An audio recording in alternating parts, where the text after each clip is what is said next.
देखिए पिछले वीडियो में हम लोगों ने यहाँ तक कवर कर लिया था, चलते हैं इसके आगे। चलिए हमें यहाँ से पढ़ना है। देखिए क्वेश्चन है कि अवतल दर्पण में बने प्रतिबिंबों की स्थिति, प्रकृति और आकार की ये जो है सारणी है। हम तो पहले पढ़ चुके हैं प्रतिबिंब के माध्यम से, लेकिन यहाँ पर सारणी दिया हुआ है, इसके माध्यम से पढ़ते हैं। देखिए पहले है एक नंबर में कि जब वस्तु की स्थिति यानी कि अनंत पर रहेगा तब इसका जो प्रतिबिंब है वह बनेगा फोकस पर। ठीक है, प्रतिबिंब की स्थिति, जो प्रतिबिंब का प्रकृति है वो होगा वास्तविक और उल्टा। ठीक है, और प्रतिबिंब का जो आकार होगा वह होगा वस्तु से बहुत ही छोटा। ठीक है, चलिए देखिए 2 नंबर में कि वक्रता केंद्र और अनंत के बीच जब वस्तु रहेगी, देखिए तब इसका प्रतिबिंब जो है वो बनेगा वक्रता केंद्र और फोकस के बीच, और यह इसका प्रकृतिक होगा वास्तविक उल्टा, और यह जो है वस्तु से छोटा बनेगा। ठीक है, चलिए देखिए 3 नंबर कि जब वस्तु वक्रता केंद्र पर रहेगी तब इसका जो प्रतिबिंब है वो वक्रता केंद्र पर ही बन जाएगा, और इसकी जो प्रकृति है वो बनेगी वास्तविक और उल्टा। ठीक है, और आकार होगा वस्तु के बराबर। देखिए उसके बाद है कि जब वस्तु वक्रता केंद्र और फोकस के बीच में रहेगी तब इसका जो प्रतिबिंब है वह वक्रता केंद्र और अनंत के बीच बनेगा। ठीक है, और वास्तविक और उल्टा बनेगा, वस्तु से बड़ा बनेगा। ठीक है, देखिए स्थिति नंबर 5 में है जब वस्तु फोकस पर रहेगी, ठीक है, तब ये अनंत पर बनेगा, वास्तविक और उल्टा बनेगा, और वस्तु से बहुत बड़ा बनेगा। ठीक है, चलिए यह है लास्ट स्थिति 6 कि जब वस्तु फोकस और ध्रुव के बीच में हो तब ये बनेगा दर्पण के पीछे, सीधा और काल्पनिक बनेगा, और वस्तु से बड़ा बनेगा। देखिए यहाँ पर शॉर्टकट में वो हम ट्रिक लगा दिए हैं आपके लिए। देखिए वस्तु अगर यहाँ पर रहेगी, एक मिनट थोड़ा सा छोट करते हैं, और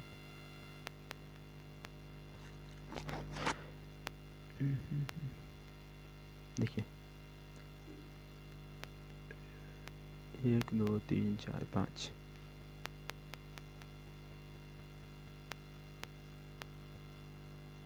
देखिए यहाँ पर एक वस्तु छूट गया है, यहाँ पर हम एक वस्तु बना देते हैं। यहाँ पर चलिए ये रहेगा 1 नंबर वस्तु। ठीक है, देखिए यहाँ पर अगर वस्तु ये जो है ये है अनंत पर। ठीक है, जब अनंत पर रहेगी तो बन रहा है यहाँ पर फोकस पर। ठीक है, और छोटा बन रहा है। और 2 नंबर देखिए ये अनंत और ये वक्रता केंद्र के अगर बीच में है तो बन रहा है फोकस और ये वक्रता केंद्र के बीच में 2 नंबर। 3 नंबर यहाँ है वक्रता केंद्र पर, तब प्रतिबिंब भी है वक्रता केंद्र पर ही बन रहा है। देखिए 4 नंबर, यहाँ 4 नंबर। ठीक है, 5 नंबर देखिए यहाँ बनेगा 5 नंबर।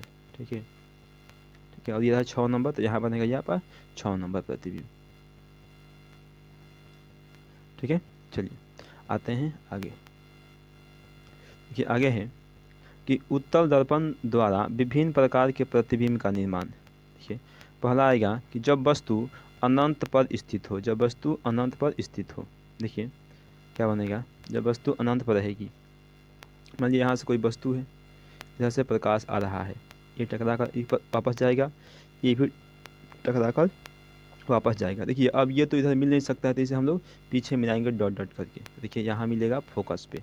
ठीक है, चलिए उसी को लिख देंगे कि प्रतिबिंब का स्थिति फोकस पर बनेगा, प्रकृति काल्पनिक और सीधा बनेगा, आकार जो है वस्तु से बहुत छोटा बनेगा जो कि दिखाई नहीं देगा। इसका 2 नंबर स्थिति ये होता है कि जब वस्तु अनंत और ध्रुव के बीच स्थित हो। ठीक है, तो ये आपका बनेगा, देखिए तो ये बन जाएगा आपका प्रतिबिंब का स्थिति ध्रुव और फोकस के बीच यानी दर्पण के पीछे बनेगा, प्राकृतिक काल्पनिक और सीधा होगा, आकार जो होगा वस्तु से छोटा होगा। देखिए यहाँ पर छोटा बन रहा है, यहाँ पर बन रहा है। ठीक है, ये वाला। चलिए आते हैं, देखिए नोट में उत्तल दर्पण में वस्तु के किसी भी स्थान के लिए काल्पनिक, सीधा तथा छोटा प्रतिबिंब बनता है। ध्यान रखेंगे कि उत्तल दर्पण में किसी भी स्थान के लिए हमेशा वस्तु का जो प्रतिबिंब है वो काल्पनिक बनेगा, सीधा बनेगा तथा छोटा बनेगा। ठीक है, चलिए आते हैं आगे। देखिए है कि उत्तल दर्पण द्वारा बने प्रतिबिंब की स्थिति। देखिए जब वस्तु की स्थिति अनंत पर हो तब ये बनेगा फोकस पर, यानी कि दर्पण के पीछे, और इसकी जो प्रकृति होगी वो काल्पनिक होगी और सीधा होगा और वस्तु से बहुत छोटा होगा। 2 नंबर है अनंत और ध्रुव के बीच में हो तो ध्रुव और फोकस के बीच में बनेगा, काल्पनिक और सीधा बनेगा, वस्तु से बहुत छोटा बनेगा, बहुत छोटा। ठीक है, चलिए अब आते हैं। देखिए कि अवतल दर्पण के उपयोग को लिखेंगे कि अवतल दर्पण के उपयोग निम्नलिखित है। पहला है हजामती दर्पण के रूप में, दूसरा का है रोगियों के कान नाक गला देखने में, 3 नंबर है सोलर कुकर में, 4 नंबर है सर्च लाइट में, 5 नंबर है आपका टॉर्च में, 6 नंबर है टेबल लैंप में, ठीक है, और 7 नंबर है गाड़ियों के अग्रदीपों में इसका उपयोग करते हैं। चलिए आते हैं आगे। अगला क्वेश्चन है आपका कि उत्तल दर्पण के उपयोग को लिखें। उत्तल दर्पण के उपयोग निम्नलिखित हैं। पहले लिखेंगे सड़क या गली के स्ट्रीट लाइट के रूप में, 2 नंबर बस ट्रक कार के साइड मिरर के रूप में। ठीक है, जो साइड मिरर लगता है वह होता है उत्तल दर्पण, इसे याद रखेंगे, पूछता है ऑब्जेक्टिव में भी और सब्जेक्टिव में भी।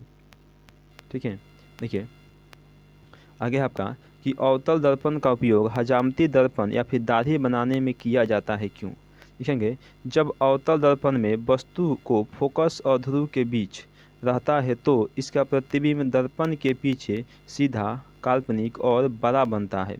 इसीलिए अवतल दर्पण का उपयोग हजामती दर्पण के रूप में किया जाता है।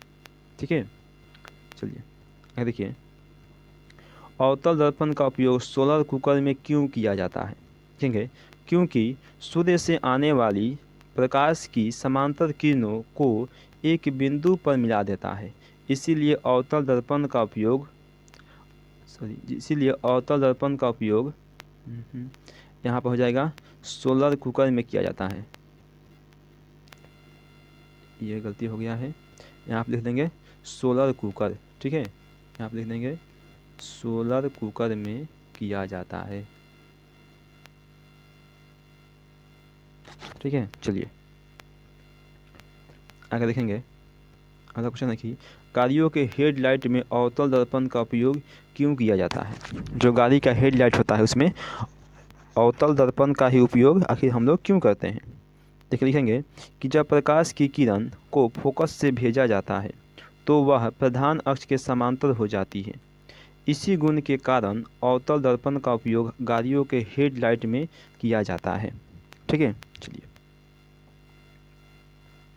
देखेंगे अगला क्वेश्चन। अगला आपका क्वेश्चन है समतल दर्पण, अवतल दर्पण एवं उत्तल दर्पण की पहचान स्पर्श करके कैसे करते हैं? ठीक है, स्पर्श करके हमें इसका पहचान करना है तो कैसे करेंगे? लिखेंगे मेज पर रखे दर्पणों को बारी बारी से छूने से पता चलता है कि यदि उसका परावर्तक सतह समतल हो तो वह समतल दर्पण है, यदि उसका परावर्तक सतह अंदर की ओर दबा हो तो उसे अवतल दर्पण कहते हैं। ठीक है, देखिए अंतिम में आ जाएगा कि यदि उसका परावर्तक सतह ऊपर की ओर उठा हो तो वह उत्तल दर्पण है।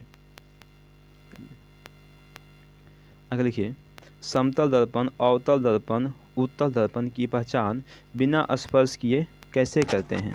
लिखेंगे जिस दर्पण के सामने वस्तु का प्रतिबिंब सीधा तथा बराबर बनता है वह समतल दर्पण है, तथा जिस दर्पण के सामने वस्तु का प्रतिबिंब बड़ा व छोटा दोनों बनता है वह अवतल दर्पण है। देखिए 3 बार लिखेंगे जिस दर्पण के सामने वस्तु का प्रतिबिंब हमेशा छोटा बनता है वह उत्तल दर्पण है। ठीक है, चलिए देखेंगे अगला क्वेश्चन। अगला आपका क्वेश्चन है कि एक अवतल दर्पण के सामने कागज के टुकड़े को कहाँ पर रखा जाए कि वह जलने लगे? यह घटना क्यों होती है? कारण लिखें। देखेंगे कि फोकस पर रखने से कागज जलने लगता है क्योंकि अवतल दर्पण में प्रधान अक्ष के समांतर आती प्रकाश की किरणें परावर्तन के बाद एक बिंदु पर मिलती है तथा वह फोकस से गुजरती है, इसीलिए कागज जलने लगता है। ठीक है, अगला क्वेश्चन देखिए कि अवतल दर्पण में देखिए अवतल दर्पण में सिद्ध करें कि r बराबर 2f अथवा एक अवतल दर्पण के लिए r तथा f में संबंध स्थापित करें जहां r दर्पण की वक्रता त्रिज्या और f फोकस दूरी है, अथवा गोलीय दर्पण की वक्रता त्रिज्या तथा फोकस दूरी को परिभाषित करते हुए सिद्ध करें कि फोकस दूरी वक्रता त्रिज्या की आधी होती है। देखिए एगो हम लोग बना लेंगे, ये आराम से पहले चित्र बना लेंगे हम लोग अवतल दर्पण का। देखिए ये रहा हमारा चित्र, ठीक है। चलिए इसके बाद हम पहनात लिखेंगे। देखिए है कि माना कि एम एम डैश एक अवतल दर्पण है। यहाँ देखिए यह है एम, यह है एम और ये एम डैश। तो एम एम डैश एक अवतल दर्पण है जिसका ध्रुव पी है, जिसका ध्रुव पी है। यहाँ पर देखिए पी है, ठीक है। और वक्रता केंद्र सी है, ये जो वक्रता केंद्र वो है सी। बी ए एक आपतित किरण है, ये देखिए बी से लेकर के ए तक ये है आपतित किरण, ठीक है। आपतित किरण है जो प्रधान अक्ष के समांतर आ रही है, परावर्तन के बाद फोकस से होकर जाती है तथा सी ए एक अभिलंब है। देखिए यह जो सी ए है, ये सी और ए ये वाला एक अभिलंब खींचा गया है इसमें, ठीक है। चलिए अब इसे बनाते हैं, ठीक है। परावर्तन के नियम से कोण 1 बराबर होगा कोण 2 का, समीकरण 1। देखिए यहाँ पर परावर्तन के नियम से क्या होता है कि आपतन कोण परावर्तन कोण के बराबर होता है। तो यह जो कोण 1 है वह कोण 2 के बराबर होगा, ठीक है। चलिए वही लिखे हैं। तथा एकांतर अंतः कोण कोण 1 बराबर कोण 3। देखिए यह है, देखिए यह जो कोण 1 है वह कोण 3 के बराबर होगा।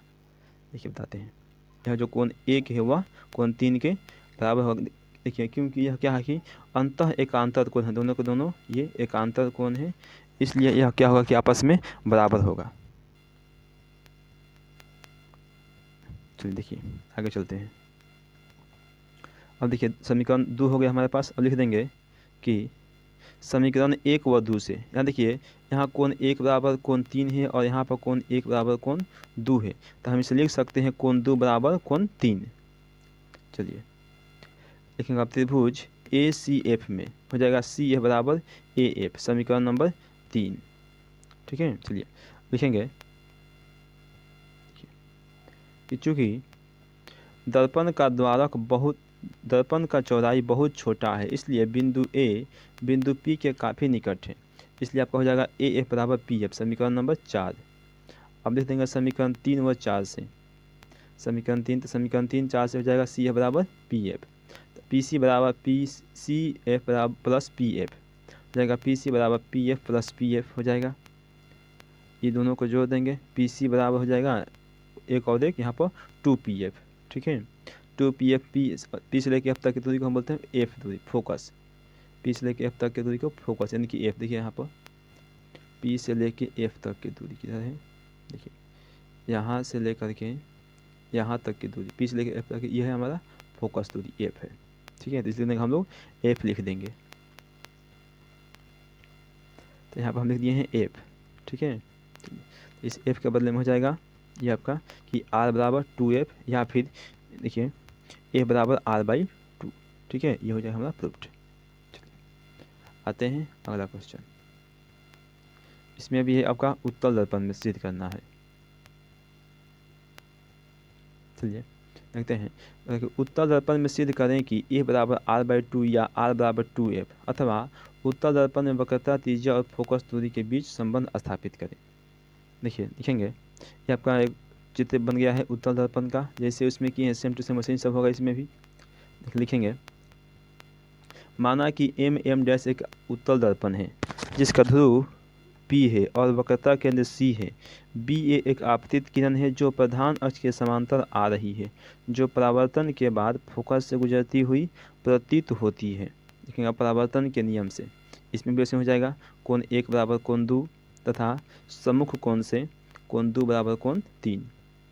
लिख देंगे समीकरण 1 और समीकरण 2 से कोण 1 बराबर कोण 3, संगत कोण हो जाएगा कोण 1 बराबर कोण 4।